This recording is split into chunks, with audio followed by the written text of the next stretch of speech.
കരുവാരക്കുണ്ടിൽ കടുവയെ പിടികൂടാൻ വനം വകുപ്പ് സ്ഥാപിച്ച കൂട്ടിൽ പുലി കുടുങ്ങി. പുലിയെ അടുത്തെവിടെയും തുറന്നു വിടരുത് എന്ന് സ്ഥലം MLA AP അനിൽകുമാർ ആവശ്യപ്പെട്ടു. അതേസമയം നരഭോജി കടുവയെ പിടികൂടാൻ കഴിയാത്ത നടപടിയിൽ കടുത്ത പ്രതിഷേധത്തിലാണ് നാട്ടുകാർ. രാവിലെ കടുവക്കായി തിരച്ചിലിനെത്തിയ വനം വകുപ്പ് ഉദ്യോഗസ്ഥരാണ് പുലി കൂട്ടിലകപ്പെട്ടത് കണ്ടത്. കടുവയ്ക്ക് വേണ്ടി മൂന്നാമതായി സ്ഥാപിച്ച കൂട്ടിലാണ് പുലി അകപ്പെട്ടത്. കഴിഞ്ഞ ദിവസം പൂക്കോട്ടുംപാടം കവളമുക്കട്ടയിൽ വളർത്തു നായ്ക്കളെ കടിച്ചു കൊന്ന പുലിയാണ് ഇപ്പോൾ കൂട്ടിലായത് എന്നാണ് പ്രാഥമിക നിഗമനം.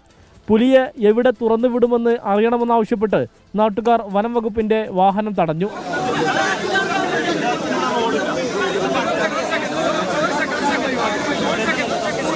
കടുവക്ക് വെച്ച കെണിയിൽ പുലിയാണ് കുടുങ്ങിയിട്ടുള്ളതെങ്കിലും ഇത് ഇവിടുന്ന് കൃത്യമായിട്ട് ഉദ്യോഗസ്ഥരെ നമുക്കൊരു തീരുമാനം തരേണ്ടതുണ്ട്. ഇത് ഈ ഇവിടുന്ന് പുലിയെ കൊണ്ടുപോവുകയാണെങ്കിൽ അത് എവിടേക്കാണ് കൊണ്ടുപോകുന്നത്, എന്താണ് ചെയ്യാന്നുള്ളൊരു വിവരം നാട്ടുകാർക്ക് അറിയേണ്ടതുണ്ട്.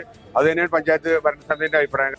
പുലിയെ സമീപത്തെ കാട്ടിൽ കൊണ്ടുപോയി വിടാനാണ് ശ്രമമെന്നും ഇത് അനുവദിക്കില്ലെന്നും സ്ഥലം MLA AP അനിൽകുമാർ. ഏതാനും ആഴ്ചകൾക്ക് മുമ്പ് മഞ്ചേരിയിൽ നിന്ന് പിടിച്ച പുലിയെ നെടുങ്കയത്താണ് കൊണ്ടുവിട്ടത്.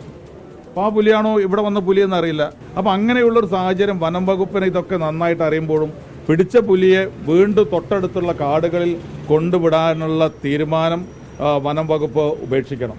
കഴിഞ്ഞ 15-നാണ് കാളിക്കാവ് അടക്കാക്കുണ്ട് പാറശ്ശേരിയിൽ ടാപ്പിംഗ് തൊഴിലാളി ഗഫൂറിനെ കടുവ ആക്രമിച്ചു കൊന്നത്. കടുവയെ പിടികൂടാൻ കഴിയാത്തതിൽ നാട്ടുകാർ കടുത്ത പ്രതിഷേധത്തിലാണ്. 24 മലപ്പുറം.